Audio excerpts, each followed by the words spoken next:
Hyderabad to Vijayawada హైవేపై action movie range లో chasing fighting కనిపించింది.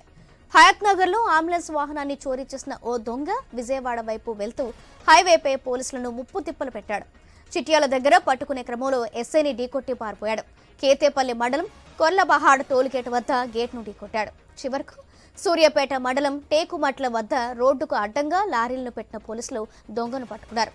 పట్టుబడ్డ నిందితుడు గతంలో పలు చోరీలు చేసినట్లు పోలీసులు గుర్తించారు.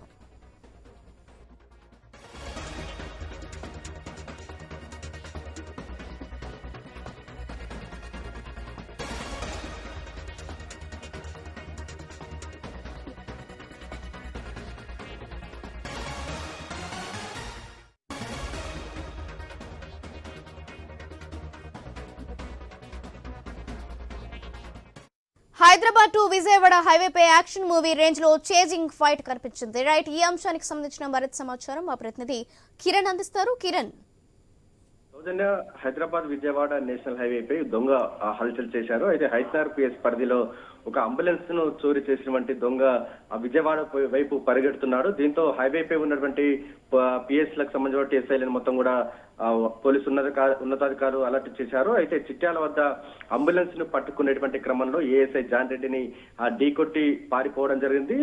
మరోవైపు కేతపల్లి మండలం కుర్లపాట్ టోల్గేట్ వద్ద పట్టుకునేందుకు టోల్ ప్లాజా సిబ్బందితో పాటు పోలీసులు అక్కడ ఉన్నారు. ఆ క్రమంలోనే రాంగ్ రూట్ లో నుంచి అక్కడ టోల్ గేట్ వద్ద ఉన్నటువంటి ఆ గేట్ ను ఢీకొంటి కూడా అటు సూర్యాపేట వెళ్తున్నటువంటి క్రమంలో సూర్యాపేట మండలం టేకుమట్ల స్టేజ్ వద్ద ఒక్కసారిగా లారీలను మొత్తం కూడా అడ్డుపెట్టి ఆ అంబులెన్స్ ను పట్టుకునేటువంటి క్రమంలో పారిపోయేటువంటి క్రమంలో కూడా ఒక లోయలోకి తీసుకెళ్లింది. దీంతో అక్కడ ఉన్నటువంటి దొంగనైతే పోలీసులు పట్టుకున్నారు. ప్రస్తుతం అయితే ఆ పట్టుబడినటువంటి దొంగ గతంలో పలు చోరీ కేసుల్లో నిందితులుగా పోలీసులు గుర్తించారు. అయితే ప్రస్తుతం అయితే ఇక్కడ చిట్యాల పిఎస్ సంబంధించి ఏఎస్ఐ జాన్ రెడ్డిని ఢీకొట్టి పారిపోయారు కాబట్టి అతనిపై హత్య యత్నం కింద కేసు నమోదు చేశారు. ప్రస్తుతం అయితే ఏఎస్ఐ జాన్ రెడ్డి పరిస్థితి విషమంగా ఉండడంతో ఆయన చికిత్స నిమిత్తం హైదరాబాద్ ఆసుపత్రికి తరలించారు. అయితే చిట్యాల పిఎస్ సంబంధించిన పోలీసులు అదుపులోకి తీసుకుంటారు, లేకుంటే హైదరాబాద్ పోలీసులకు అప్పచెప్తారా అనేది కొంచెం కాసేపట్లో క్లారిటీ వచ్చే అవకాశం ఉంది.